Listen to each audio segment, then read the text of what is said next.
Please like and subscribe and don't forget to hit the notification bell. Magandang tanghali mga boss.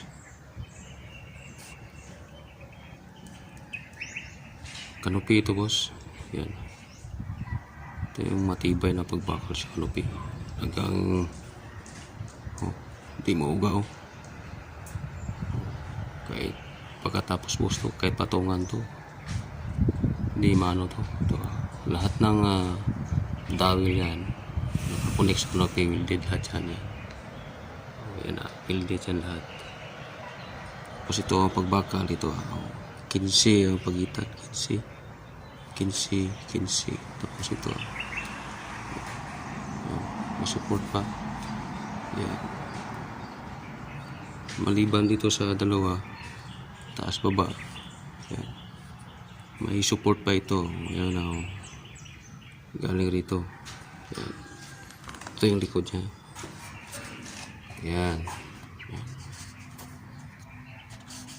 Yan.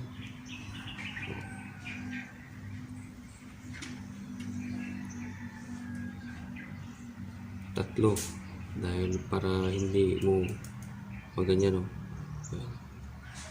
hindi guga. 15 ang pagitan, mayroon pa rito. Yan pag welding ng pagbakal sa kanopi nut sa dyan, hindi talaga guga yan, ibibigay yan. Welded dyan lahat ng dawil na taas, welded dyan.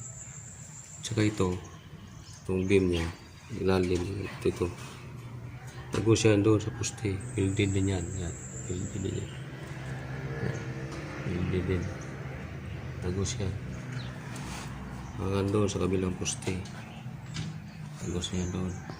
Yun o, yan, welded din yan doon. Puro welded yan taas yan. At yan, matibay yan, talagang tested na yan,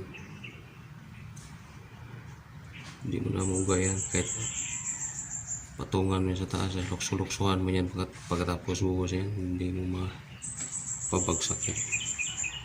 Diba? Matibay yan. Inuna namin ito ng patapos na yan ng pile, saka ito na beam, hindi na ng kanopi, purma na lang kulang yan.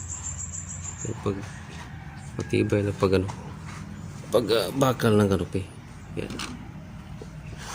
Yan, 60 ito ang lapad niya, pero itong bakal mula rito sa gilid ng block, 55 na yan. May 5 na allowance kasi may group dyan sa ilalim. Yan, 4, 2, mga slope siya. Gis lahat ang gamit na bakal. Gis lahat, matibay puro welded dyan. Dito naman boss, pa-ail naman yung kanopi rito. Isa rito welded dyan, welded yun, welded yan sa beam. Yan, welded lahat yan hanggang doon. Yung dawil niya yan, ito ang daming support, hindi nauga to kahit ano yun to. Pag lubusan to, pantibay ito, diba? Straight na straight siya kasi nalinsahan may linsa kaya yung rito yan, welded yan. Yan, poste yan.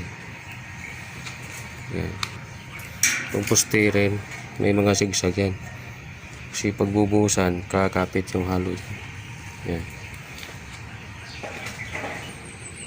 Pa-ail to ngayon to. Yan, diba matibay, tibay ang pagkagagawa. Welded lahat yan.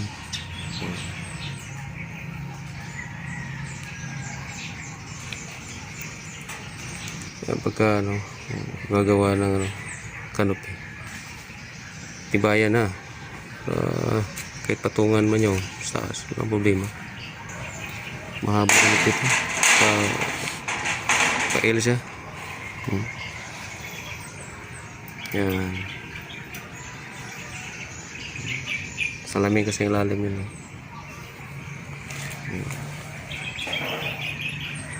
Okay.